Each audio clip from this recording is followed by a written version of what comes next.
बस वो आ जाएगा, तेज़ हो गई ना लाइट होगी।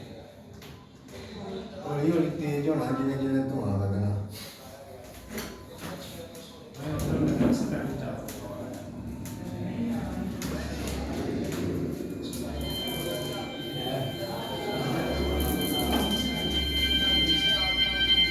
भाई बंद नहीं कर।